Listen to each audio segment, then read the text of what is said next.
He's Jason Lloyd. I'm Mikey McNuggets. We're going to tell you what qualities the Cavs need to have and need to find in their new head coach, plus some comparisons between the Cavs' best players and some NFL quarterbacks that I know Jason Lloyd is going to hate.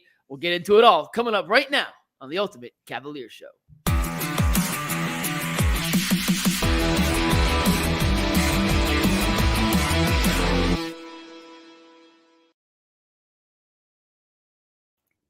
Jason Lloyd, Mikey McNuggets, as always, joining on the Ultimate Cavaliers Show. Jason just got back from, I believe, AJ's hitting practice. Yes, hitting lesson. Like literally just peeled in on two wheels and sprinted in here and turned my computer on. Man of the people, Jason Lloyd. Speaking of man of the people, the Cavaliers are still combing through their Rolodex looking for a new head coach. Jason, we've had a couple guys be linked to the Cavs via national writers and/or yourself.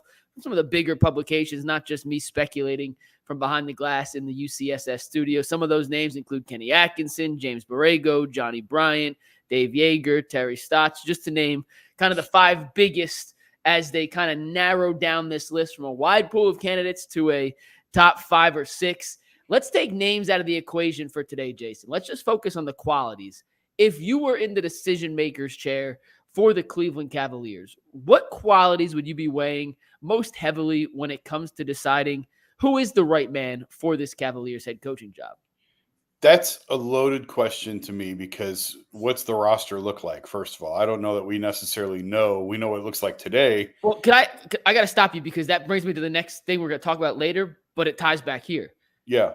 They can't really make roster moves before they deal with the head coaching, can they? Or do you think there's a scenario where the Cavs may shake up the roster before we know who the head coach is? It was really interesting to me that Koby Altman said at the end of season presser that basically, I'm paraphrasing, it would be aggressive for them to have a head coach by the NBA draft. Most teams have their coaching situations sorted out by the draft. Not always, but usually you have these vacancies filled. With the position that the Cavs are in, and nobody's told me this. This is just my speculation. I tend to wonder if they are learning from what happened in 2014, where they ran out and hired David Blatt, and then LeBron came back, and then you had a coach that did not come close to fitting the roster. So what's the rush? There's not a ton of teams looking for coaches right now. It's the Cavs, it's the Lakers, and it's the Wizards. And the Wizards' job is in a different stratosphere. So it's really the Cavs and the Lakers. And if they really are settled on JJ Redick, there is no rush to this. So let this play out a little bit. Because if you get into the draft, then you get into free agency. It's like a week later. Yeah. So get into free agency. Figure out if you're going to get the commitment you think you're going to get from Donovan. And if you get the commitment, the coaching search is going to go one way. And if you don't get that commitment, the coaching search may go a different way. So I don't see any harm in waiting. I think it's the smart move because you don't want to get in a position of where you were 10 years ago. I can't believe it's 10 years ago. Time flies. Where you have this coach because you think you're going to have this young developmental roster, and then all of a sudden the greatest player in the world comes back and everything flipped on you like that. And that's not to say the Cavs would have a young developmental roster because they won't. But still, if you get the commitment from Donovan, you might go with somebody who Donovan likes. And if you don't get the commitment from Donovan, you may not. So I don't see any reason to rush. But to get back to the original question of what are you looking for? Honestly, to me, it's someone who will command the locker room. It's someone who these guys are going to trust and respect. And it may sound silly. I want a postseason coach. And I want a coach who, how many times have we talked about it on the show? And this is an area where JB struggled. If you're going to get a timeout and you got to get a bucket, what's your go-to play? And what are you drawing up on an ATO? Yep. Like, that's what I want in a coach. It's not, and yes, you need to maximize the Evan Mobley piece offensively. Yes, you do. 100%. If you're going to keep these guards together, you got to figure out a way to play with a small backcourt and a big front court. You can talk offense versus defense. I think Evan Mobley and Jared Allen, if they are going to stay together, which I don't believe that it's going to come back the way it is, but let's, for the sake of the next 25 seconds, say that it is going to come back the way that it is. You know, you have to have a coach who can incorporate 2 non-shooting bigs with 2 smaller guards in the backcourt. But bigger picture, that's where I go back to where I thought Ty Lue was just phenomenal. And Ty just signed today a massive extension with the Clippers. Ty was a postseason coach. Ty was a coach that would give these guys leash during the regular season, but he knew how to rein them into the postseason, and he knew how to get the very best out of them at the moments when you needed their very best. So it's kind of I don't know if that's a specific enough answer, but that's what I would look for. If I'm Koby Altman, if I'm Dan Gilbert, if I'm looking for a coach, I want someone who's going to lead men, who's going to command their respect, and who can thrive in the postseason. Do you get a cut of Ty Lue's new $70 million contract for how hard you push him on this platform, Jason? I think he may owe you like half a percentage of that new contract. I couldn't believe they fired him. I couldn't believe they fired him when they fired him. I thought he was one of the best young coaches in the league, and they let him get away. And here they are now scrambling and looking for another one because they had their guy, and they let him get away. So when I initially texted you yesterday, or talked to you yesterday about this, mm-hmm. I hadn't even fathomed the fact that they could make roster moves before hiring a head coach, Jason. I'll be honest. When you were saying that, I hadn't even really considered that possibility just because it makes sense what you're saying. They're in no rush. It appears the Wizards are going to promote the guy they hired as their interim head coach into their full-time head coach. They're not fishing in the same pool of candidates as the Cavs to begin with. Correct. It appears the Lakers have circled JJ Redick to be their next head coach. We'll find out if that's true. I know Woj reported James Borrego is back there for a second interview today. Who knows if that was just due diligence, whatnot. It depends on what you want to believe. It appears JJ Redick is heading to LA, which leaves the Cavs to have essentially their choice of the litter for who they want to be their next head coach. And in that case, there is no rush. But I do feel like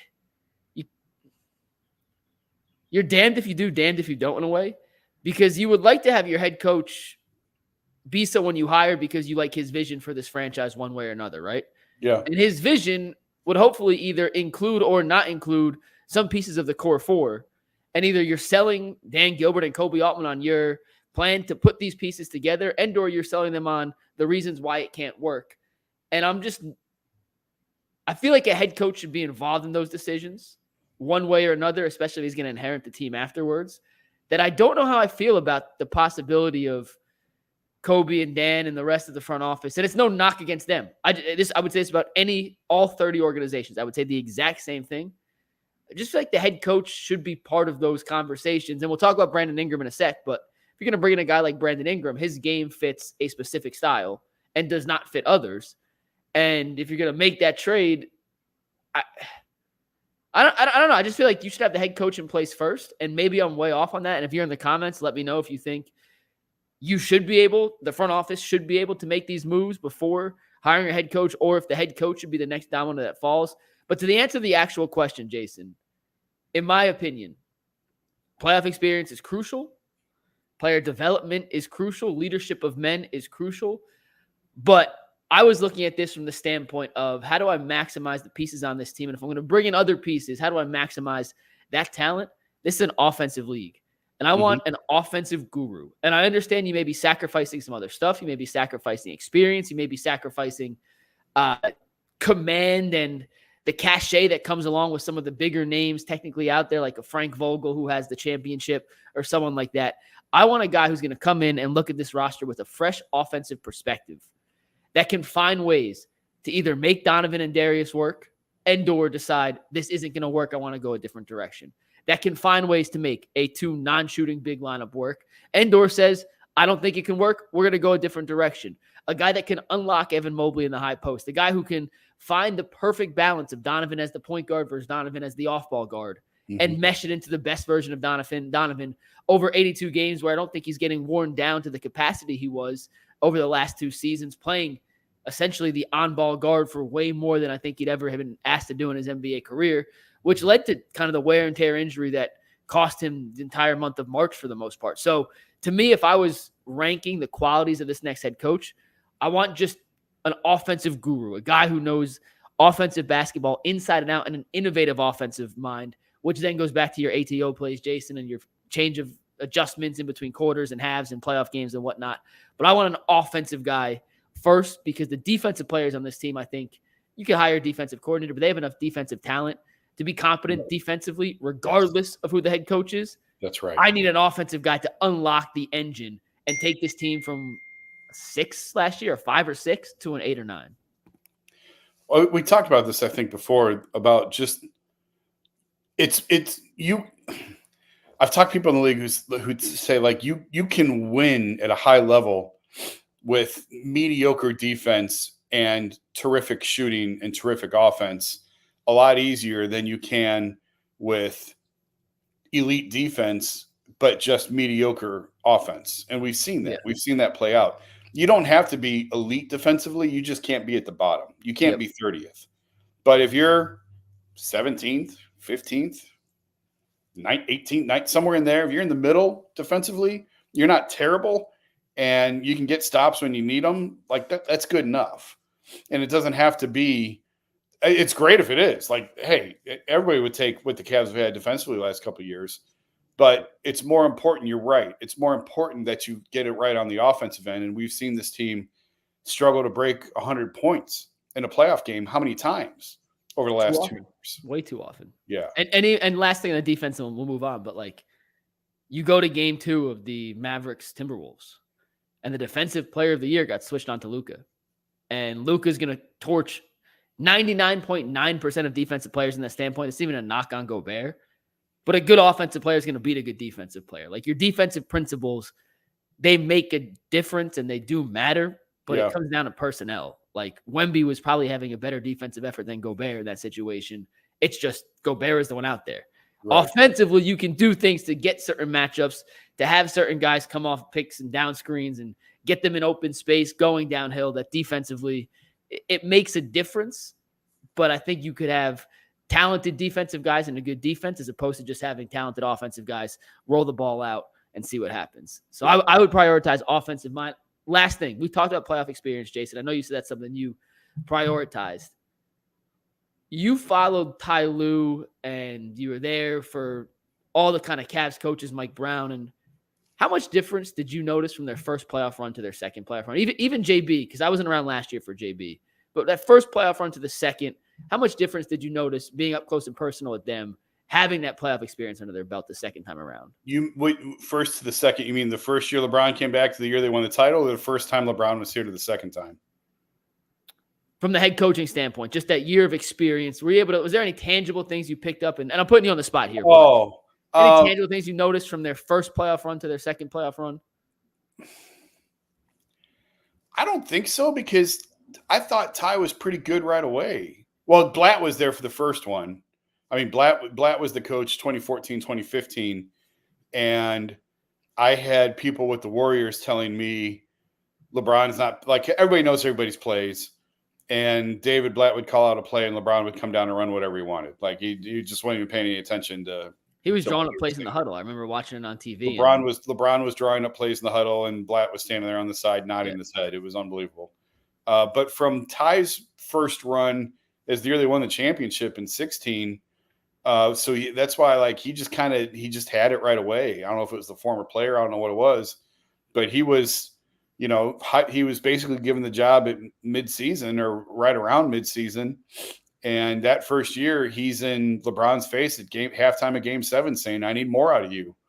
And LeBron was like, "Me? Like, what about all these other guys?" And James Jones is the one that told him, like, "Hey, you said you wanted to be coached hard. This is it. Like, this is what he's giving you what you said you wanted." Yeah. And LeBron responded in the second half. So Ty kind of had it right away. And that's just, and I do think, like, I have a lot of respect for JB. I think Mike Brown is fantastic. I think Ty's the best coach that they've had come through here in the last however many years. And it's hard to argue. Yeah, and I just can't believe they let him get away. Jason, we're going to pivot real quick and talk about a potential guy the Cavs could look into this offseason. But first, a word from FanDuel. It is winner take all time in the NBA and NHL. And FanDuel is giving you a shot to bring home a big one of your own right now. New customers get $150 in bonus bets with any winning $5 bet. That's $150 to bet on spreads, money lines, player props, and more. Just visit FanDuel.com/UCSS and make every playoff shot count. FanDuel, America's #1 sportsbook. We talked about this on the show earlier, Jason. I just want your thoughts, just 2 minutes real quick. Earl asked the question, how interested would you be in Brandon Ingram in any kind of trade that happens this offseason between the Cavs and Pelicans? And my answer was, some people love Brandon Ingram. I'm like, okay, I don't hate him. I don't think he's great. I think he's kind of dependent on system and fit. Yeah. As opposed, he's clearly talented. Like, that dude could score, don't get me wrong, but he's an ISO guy. When he gets the ball, it's kind of a black hole. It kind of stops. He likes to get to the mid-range, and if you're playing with two non-shooting bigs, it just creates more spacing issues. So he isn't at the top of my wish list when it comes to the Cavs in terms of wing priorities, but he also might be the best one available on the market that the Cavs could realistically acquire. So I understand there's kind of a give and take and a balance. He's just not my personal cup of tea when it comes to a pairing for Donovan Mitchell and Evan Mobley, but people may disagree. I'm curious, what do you think about Brandon Ingram in any potential trade with the Pelicans this summer if the Cavs were to acquire the talented 6'8" wing? He's good, not great. He is a playmaker. You know, he can shoot it. I think he's career like 35, 36% 3-point shooter. Right, exactly right there, yeah. Yeah, averages probably 4 or 5 assists a game. So, like, you know. His career numbers are 19.5, 5, and 4. Okay, there you go. There you go. So, he's not a perfect player by any means. He's incredibly injury prone.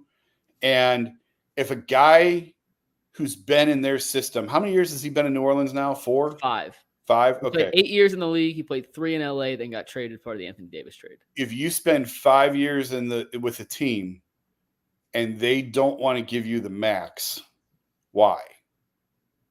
And you're a position of need, like a 6'8" wing. Yes, you are the most coveted position in the league. And your current team has looked at you for 5 years now and says, nah, we're good. Like, that's a red flag. To me, that's a big red flag. But to your earlier point, anybody you get is going to be damaged goods in some form or fashion because this is such a coveted spot. The very best guys are not going to be available. And I'm actually curious to see, I do think the teams match up well. The Pelicans have what the Cavs need and the Cavs have what the Pelicans need. But which piece? Is it Darius for Ingram or is it Jarrett for Ingram? Because those are two very different trades. And I could see either one working with a little massaging. So, and I don't think you're putting both in there. So I'm just curious to see what form that takes. Because again, like, you can look from the Cavs players and say Darius is good, but not great. And there's injury concern there. And he's obviously coming off a terrible year. And Jared Allen, you can look and say, good, not great, non-shooting big. So these are all sort of flawed players that you're talking about in this deal, both what you would be sending out and what you would be getting back. So ultimately, I don't think you could say, oh, my God, I can't believe that they would go get Brandon Ingram. I think he's missed like almost a full season over the last couple of years. He's only played 65 games once in his career. It was his rookie season. 7 straight seasons of under 65. And if you trade for him, he's entering the final year of his deal, Jason. He's going to want, and he's going to get, it's not a question, he's going to get Spotrac projected 5 years, $245. So you're going to pay him essentially a max contract. I mean, I think he's got it because he's got a year left. I think he's looking at the same 4-208 deal that Donovan's looking at this summer to sign because he's got 1 year. Yeah. So, and again, if your current team is looking at you and saying, oh, we've had this guy for 5 years, we don't feel comfortable giving him that money, but you do. But the Cavs also are in a desperate spot of, like, they've never had great playmaking wings in 20 years outside of LeBron. And you kind of got to take what you can get at this point. So he wouldn't be my number one choice, but maybe he would be the number one choice depending on who's legitimately available this summer because you can't find these guys. I was talking to somebody with the Cavs when they traded Larry Nance Jr. And I said, you needed a wing. And the response was, there ain't none to go get. So they went and got Lauri Markkanen, and they turned him into a wing. They did a hell of a job with it. Like, they nailed it. And now look at Lauri in Utah. But that goes to illustrate the point of you can't find these guys. They don't become available. It's sort of leading into your next topic, NFL quarterbacks, that when you have a great one, you don't let them go. And if you do let them go, there's a reason why you're letting them go. Yeah, I may have done a bad job articulating it on the show. I'm not like anti-Brandon Ingram. He comes with a lot of risks, and I think you could probably get a little more for your best assets, but maybe I'll be wrong, and will depend on the head coach. I mentioned the fact that he's more of an ISO scorer than someone who fits into an offense, and we just spent all season yelling about JB's offense being stagnant. Well, you want to see more stagnant offense. How about you throw the ball to Brandon Ingram and let him go ISO in the mid-range? Like, that's what he does. And it's not a knock. He's great at it. Yeah. But that's what he does. So he's a flawed player, but to your point, so is Darius. So is Jarrett. It almost is a perfect money match, Jason. Darius for Brandon straight up. So that to me makes a little more sense than the Jared Allen side of it, just because of the financial aspect. Yeah. But we'll see. The Cavs need a wing. It is by far unquestionably their most prominent need this offseason. A playmaking wing. Brandon Ingram is a playmaking wing. Is he the perfect one? No, but guess what? The perfect ones aren't on the market. So he may end up being the best of what the Cavs can realistically acquire. And he'll come in because I said he's not my favorite player. He'll probably score 39 points a game and 12 rebounds and 8 assists, and I'll have to eat crow. So it is what it is. All right, Jason, you ready to do a little NBA, NFL player comps? Oh, this is where Mikey's brain gets turned loose and I get terrified. Also, want to remind you guys, at 7 o'clock tonight, we're doing a Behind the Glass. So make sure you guys come back to the YouTube channel at 7 to check us out for Behind the Glass. Okay, Jason, I did this probably 3 weeks ago. Almost a month ago, Anthony finally made the graphics. I'm doing this on Friday on the TV/YouTube show on UCSS, but I wanted to run these by you first. I went through and I was like, it's the middle of the summer, Cavs, the season's going to come to an end. How could I fill 20 minutes on the show with something fun? All right, let's compare Cavs players to NFL quarterbacks. It's an old gig Ryan Russillo and Scott Van Pelt used to do on their show. Russillo still does it, but he does NBA stars to quarterbacks. I said, I don't care about NBA stars. I care about the Cavs. Let's do the Cavs. Yeah. So I have a Cav to an NFL quarterback.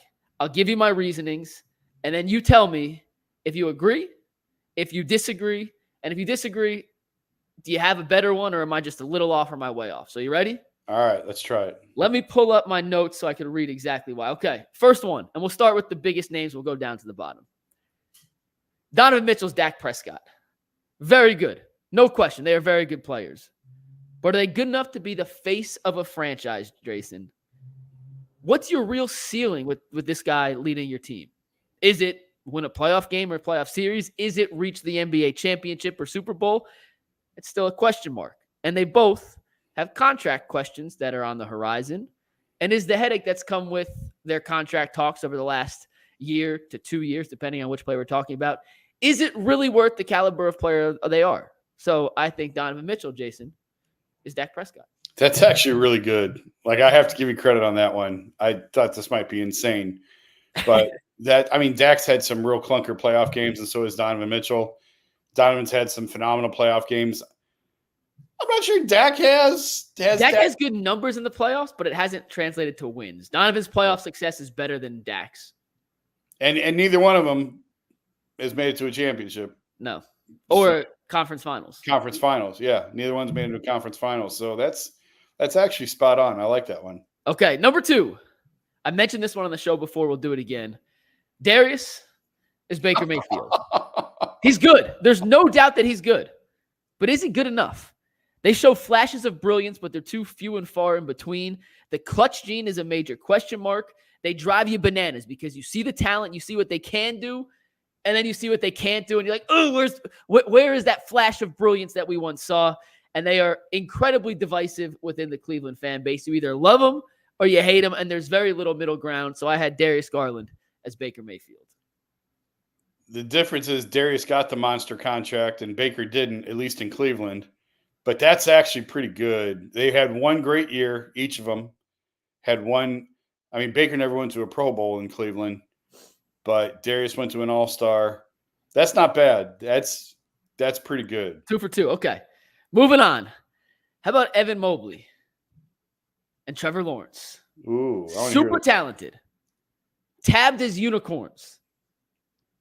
They have shown flashes of every single skill you want to see from their respective positions, but they have yet to put it all together yet. They've both played 3 seasons, and entering year 4, the question is, are you the dude we thought you were when we invested essentially our entire franchise in you? It's put up or shut up time for both Evan Mobley and Trevor Lawrence. We know the potential's there, but can they reach the ceiling? That is the question, Jason. That's why I compared Evan Mobley to Trevor Lawrence. I like that one too. I wish I could push back on these, but because you look at Trevor Lawrence and you say there's more in there, right? Like there's more in there. There's supposed to be more in there. And you look at Evan and you say, there's more in there. Like, there better be more in there.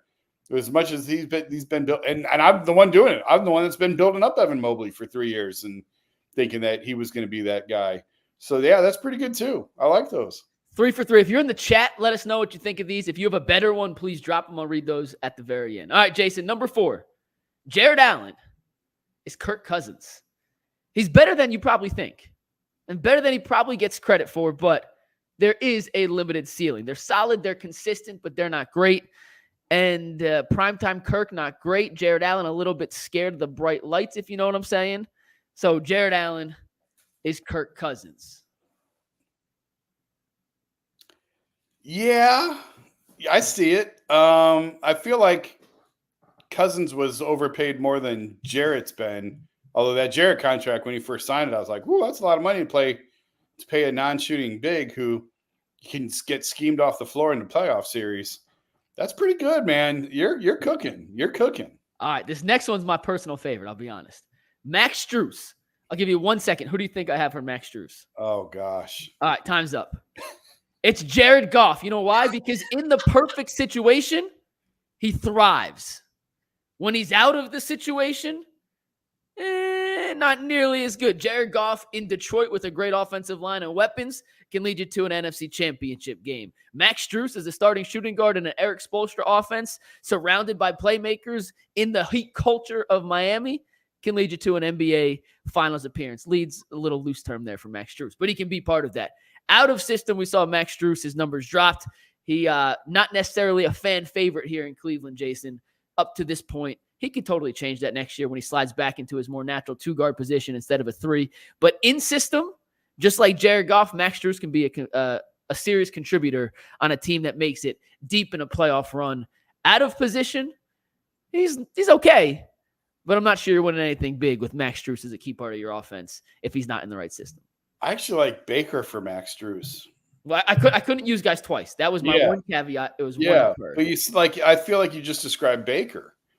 Goff was a guy. I mean, the Rams gave up serious capital to move off of him, gave him the monster contract, regretted it almost instantly, and gave up incredible draft capital to get off of that. 2 firsts. So I don't know that fits Strus because Miami just let him go. Yeah. This sign and trade, they got Jetty Osman back and then they flipped to San Antonio. I'm not saying Jetty is 2 first-round picks, but yeah, I don't love that one as much as the others. Okay, hey, but I can't give it. Off the top of my head, I don't know that I can come up with a better comp. I'll accept Baker. Like I like Baker for Max even more than Baker for Darius. I think. All right, hey, that's the beauty of this. I want the feedback now, and then we'll do it again Friday because I can't wait to see what Bull G and Jay have to say because that's gonna rile them up. All right, next, Caris LeVert is Gardner Minshew or 2023 Josh Dobbs. On some days, they look incredible. Think of Gardner Minshew against the Cleveland Browns this season. Think of Caris LeVert against the Celtics when he dropped 51. On other days, think of Caris LeVert in the playoffs in the first game in the second game, game 3 against Orlando when he was unplayable. And think of Gardner Minshew down the stretch for the Colts. They are unplayable. Josh Dobbs the same way. He'll have 4 touchdowns one game, and then he'll have 7 interceptions and fumbles the next game. He's a guy you literally have no idea who is going to be there. No idea which version is showing up until they step on the court and or the field, and then you just have to live with the consequences of whether it's good Gardner or good Caris or bad Gardner or bad Caris. And you always say, I want more of this guy. Like, hey, I want Caris. And maybe we put Caris in as the starting guard alongside Donovan Mitchell until you see that happen. You're like, I'm not quite sure that was the right idea. Gardner Minshew is a great backup until he has to be a starter, and then you're always like, we're in the market for a new quarterback the next year. So Caris LeVert, is Gardner Minshew. I will accept that. I think Ryan Fitzpatrick is perfect as Caris LeVert. I swear to God, I have in my notes Ryan Fitzpatrick if he was still playing. Yeah. I was trying to think of who the modern day Fitzpatrick is. Yep, that's perfect. Fitzpatrick is perfect.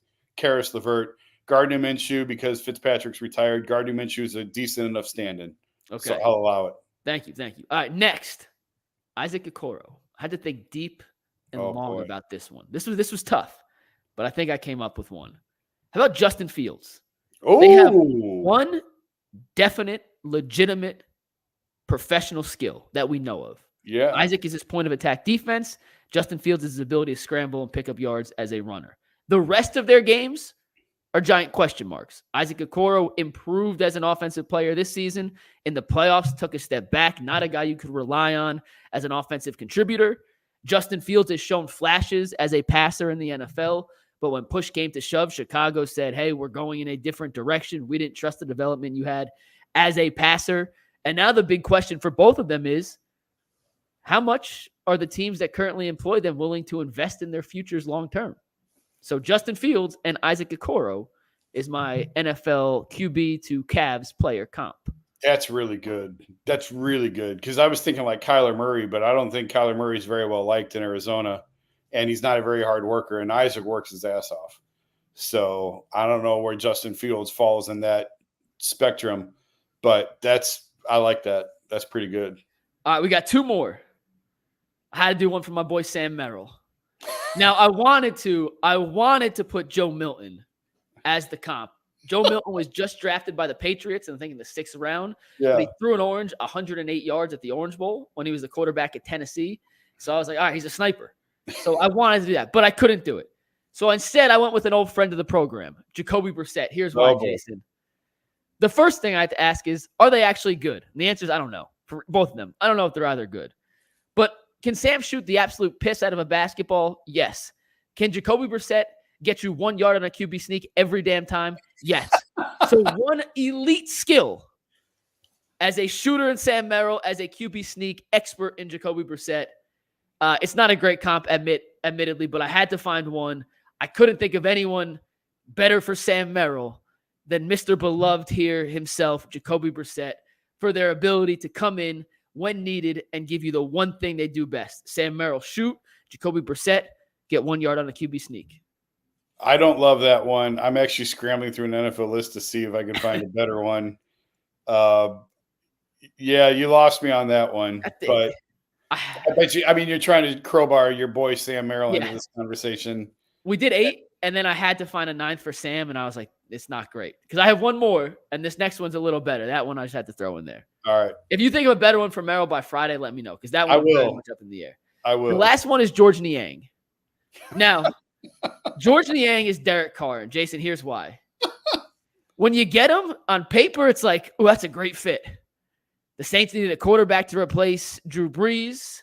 The Cavs needed someone who could hit corner threes. You look at him, and when you see him play, you're not quite sure what you're looking at. George Niang doesn't look like your typical NBA player. Derek Carr some days wants to throw it 50 yards deep. Other days he's content checking the ball down 83 times on 90 pass attempts. At the end of the day, they both drive you crazy more often than not. So on paper, this is the kind of thing that you get excited when your team brings in a George Niang or a Derek Carr. You know it's not a game changer. You know this isn't a championship caliber piece. The Saints knew they weren't winning the Super Bowl with Derek Carr, but they had higher expectations than what's been delivered. And when push comes to shove for both of these, George and Derek Carr, it sounds a lot better on paper than it ended up being in reality. So that's why I compared Derek Carr to George Niang. All right, you're back on track. I like that one. Okay. So you did really well. That's on that. 7 out of 9 is not bad for something as wonky and crazy as this. Yeah, you did really well on that. I give you full flowers for that exercise. That one done. I was fearing that. Did you have what to expect? Did you have a favorite of those? Mobley to Lawrence. I think that one was, and honestly, Dak to Donovan. I think both of those are spot on. I think those are really good. I'm going to go through some of these comments real quick based off the quarterback things, Jason, then we'll wrap up, and then I'll go through the rest afterwards. There's a couple more. Let's see where this starts. Robert says, Baker broke some pretty records. Does Darius have any records? Nothing noteworthy. I mean, Baker broke the rookie passing record. Darius had the 51-point game, but I don't think he broke a record in that game. No, I don't think that he did. No. Robert says Darius might be more Justin Fields. I don't love that one. I don't know if Darius is better than Justin Fields is to this point of his career. Yeah. Someone said, Robert also said Darius is Kyler Murray, which I guess size-wise, undersized guard with athleticism, but I don't know. I'd have to think about that. I I don't know. Who did you have, Baker? You had Baker to Darius, right? Darius. And HC says Darius is definitely Baker, can make big plays, but you always fear the late game turnovers. Well, that was this year. For sure that was this year. But that hasn't necessarily been his MO throughout his career. I just don't know what happened to him this year. All right, that's all the ones we got. So I'll read some other comments. Jason, if you want to dip, I appreciate you tuning in as always. If not, you want to stick around for 2 more minutes, I'll read your last. Yeah. Only got a couple. So Freddie B says, is Kyle Kuzma an option? He is on the trading block. I have no idea what the Wizards want from a Kyle Kuzma trade. Yeah. They had accepted a trade last year with Kuzma to Dallas. And Kuzma said, no, I don't want to be traded. He wants to be part of whatever rebuild is in Washington, which is crazy because now look where Dallas is. Him saying no turned into PJ Washington. So that may be one of the best sliding door moments of the entire NBA season. Yeah. I guess he's an option. I think he fits better than Ingram. I think he's also going to cost a lot more than Ingram. Yeah. So that's kind of what you got to weigh. He's younger. His contract, he signed a big deal, but it's not crazy. So, yeah, I would say Kuzma's an option. Yeah. I don't love him. I think I might actually take Ingram over Kuzma. I think. Maybe. I have to think about that one. My one thing with Kuzma, though, I don't know what you could interest. Washington wants to rebuild. They don't want to take on a Darius contract. Right. They have no need for Jared. Like, Jared Allen's a win-now player. I don't know if you have picks. I don't know if you have any pieces to interest Washington in a deal. Yeah, that's a good point. And Denny Advia, who we're going to talk about on the show tomorrow, would be a perfect candidate for the Cavs. Like, he is exactly – the issue is he's young and on a phenomenal – he's on a 4-year, $55 million deal, Jason. It's one of the best contracts in basketball. Yeah. That's the guy they're not giving up. Right. So Kuzma's expendable, but I'm not sure if the Cavs have anything that would interest Washington. Yeah, that's a good point. Scott had 2 names, said Miles Bridges maybe and Tobias Harris. Tobias is a free agent. Miles Bridges, I don't. Go ahead. Listen, he could play. Yeah. He could play. I don't know how teams feel about him. I don't even want to speculate. I have not talked to anybody regarding Miles Bridges. I don't know what you think, Jason. I have no idea if he'd be on the Cavs radar or not. I have no idea. I haven't checked. I don't know. There's a lot there. Yeah. Let's see. Mike J says if he's right-minded after his father's passing, why not Luke Walton? There's no way they're going to promote an assistant from this staff, right? No, I think it'll be a full clear out. I don't think they're keeping anybody from the staff. Mike or Diesel says, what coach wants to come here when we have 0 wings? We need to settle that. Then the job will be more attractive. That's kind of what we talked about earlier, Jason. I guess there's only 30 of these jobs. Yeah. So you take the ones a lot of times you take the ones you can get. Yep. And it's a good team. It's a good team. A good roster. And it's in the East. Ian says Mikal Bridges from Brooklyn would be ideal. He is the perfect, by the way. He is the perfect fit. I'm not sure Brooklyn has interest in parting ways with him. And if they do, I'm not sure the Cavs have the assets to pay what other teams would pay for Mikal. They don't have draft picks. And I think we have to be realistic with ourselves. Yeah. They have 1 draft pick of their own, and then they can't trade a couple because of the Utah deal, and it's pick swaps, and it's just going to be tough to find a trade partner that if they're looking for picks. Yeah. Players, they have players, picks, not a ton of picks. Yeah, they don't have control of their own draft for 5 years after this draft. They have their own pick this year, and then they don't control their draft for 5 years. Utah gets 3 first, and the Cavs get the lesser of the 2 picks between Utah and Cleveland in the other years. And you can't trade those because of the Stepien rule. So there's really – and a lot of teams – if they're making, again, wings are the most coveted spot. If you're making a guy available like that, it's because you're not trying to win. It's very rare to have a team with a plethora of wings or make a wing available and also is trying to compete and win and also is interested in your pieces. So it makes a deal like this really difficult. We got 3 more. Jason Creative Juice says, Mikey loves the word piss. I'll allow it. Piss missile. Now shoot the piss out the ball. I prefer fart and poop as descriptive terms versus urine. I don't know why I started saying piss missile or shoot the piss out the ball, but I do. I apologize if it offends anybody. Bobby G says, why was Sam Cassell not considered for a head coaching job? I He don't got know. an interview for the Lakers, but I didn't hear anything about him speaking with the Cavs, Jason. So his name has not come up. Frank Vogel's name has not come up at all. Mark Jackson has not come up. No, Mark Jackson. Yeah. So some of them that are like out there and at this time of year have not been attached to the Cavs. A couple things real quick on Vogel and Jackson, both defensive-minded guys. I think the Cavs, and you look at the guys they've actually talked to, all offensive-minded first, which could be a part. We have two more. Scott says about Cam Johnson in Brooklyn. Definitely a more realistic target than Mikal Bridges. His contract's $100 million, which you could piece together. To get to $100 million for Cam Johnson. He fits. Like, he's definitely not the prize in the sky, but he's a good role player, 3-and-D wing. Yeah, absolutely fits kind of the mold they're looking for. I don't know how much you've seen of Cam Johnson, Jason, but he can play. It's not great. But he certainly can play. He's an upgrade over Okoro, but I don't know how much. I'm being honest. He's definitely a better offensive player. He's not as good of a point of attack defensive player. He's definitely a better offensive player. I'd rather have Cam Johnson than Isaac Okoro on my team, but I don't know how much better you're really getting, and is it worth what you'd have to give up when all you have to do is just sign your guy? That's fair.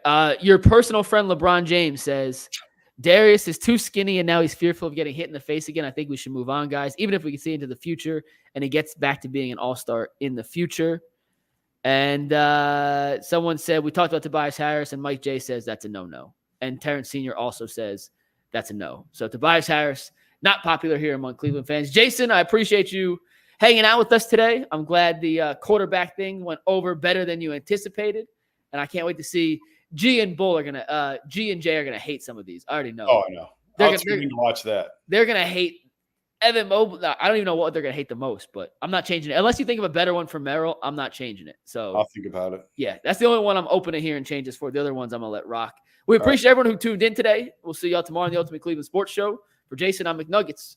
Peace.